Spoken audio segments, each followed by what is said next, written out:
Now, when it comes to calisthenics skills, this is a real fun way of training. So basically what I'm going to do is I'm going to do 7 to 10 reps of a certain level of a skill. Now I'm doing handstand push-ups, as you can see there. I've just done them, I'm out of breath. So 7 to 10 reps, that's going to dictate the level. So for me, that's floor, handstand and push-ups. And then all I'm going to do is reduce the repetitions and try and hit these cleanly, but go through them as quick as possible. Now, the downside is, like I'm doing here, that was my warm-up set. So I haven't been on my hands today, this is the first one, and I got 9.5 reps. So not great technique, because it's the first handstand of the day, and I use that as my warm-up, like I say. But high repetitions, that's where we should be. And then what I'm gonna do is I'm gonna reduce the repetitions per set and increase the level. Now it might be that I need to do 1 or 2 warm-up sets to get to the next stage, but we'll see how we go. So my next level is gonna be a deficit handstand push-up. So raising the hands up, coming all the way down to my collarbone or shoulders touch the box, and pushing up to there. I need to get a minimum of 3 repetitions.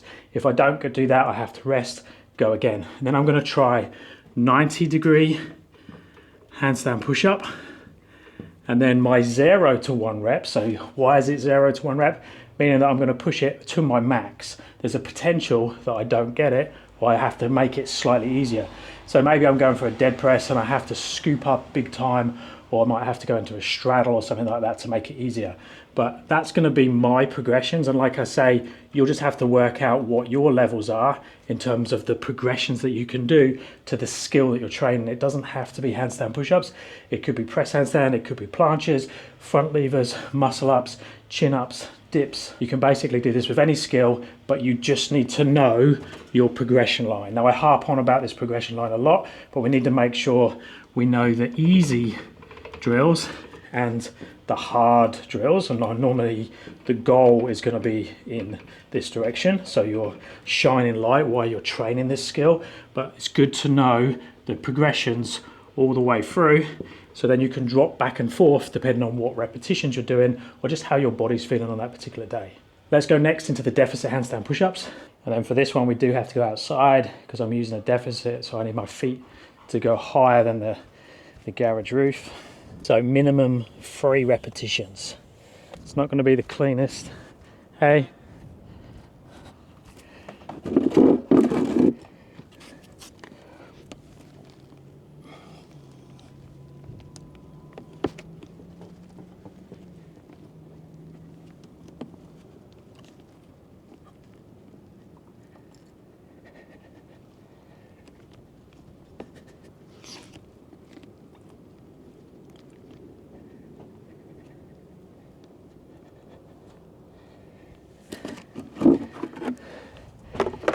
So I got the 3 reps, but on the first rep, my cap hit the floor. So the downside of that is it knocked me out of position.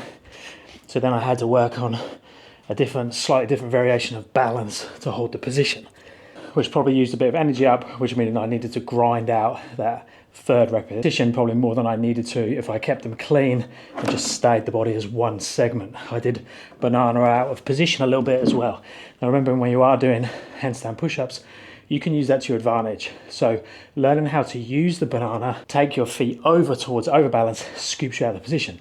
Look, I'm still out of breath from doing those, but if we do something like a Croda handstand, and I'm just going to now grind. See my feet go over.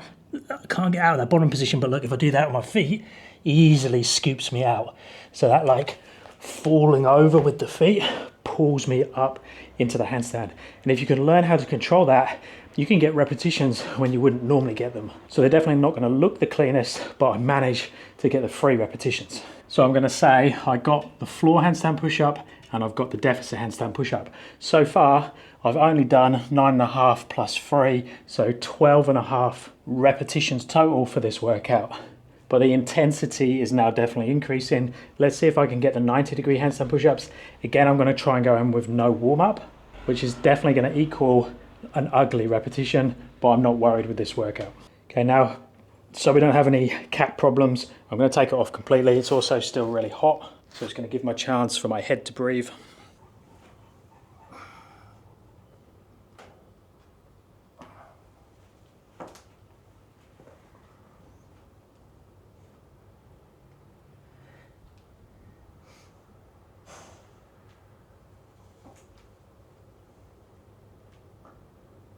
No, I'm not going to get out of that second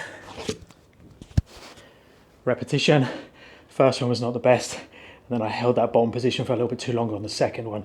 But 1.5 repetitions, so I'm hitting the goal so far. And the other big thing is, these are all skills that I've done before. I've done lots of repetitions of these in the past, so I'm not hitting anything new. I definitely wouldn't use this style of training if you're still working towards the skills. Yes, I should still work on especially the 90 degree and the dead press and make them much cleaner, but I already have the skill. I can do the movement, so there's a good high chance that I'm going to get at least 1 repetition of each one.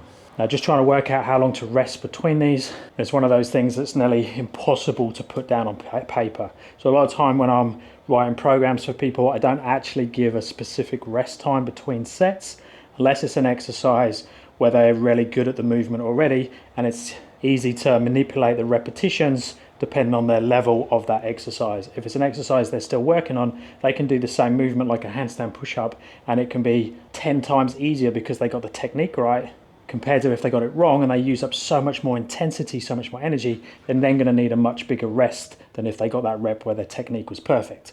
So rest times are really hard to work with or to give specifics when you're working towards the pointy end of skills. Okay, let's attempt this dead press. Hat definitely needs to come off for this one.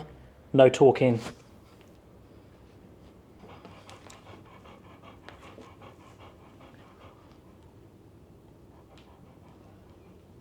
Get up.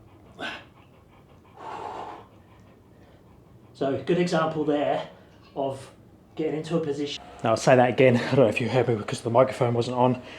So it's a good example of a position I got into there where I could hold balance.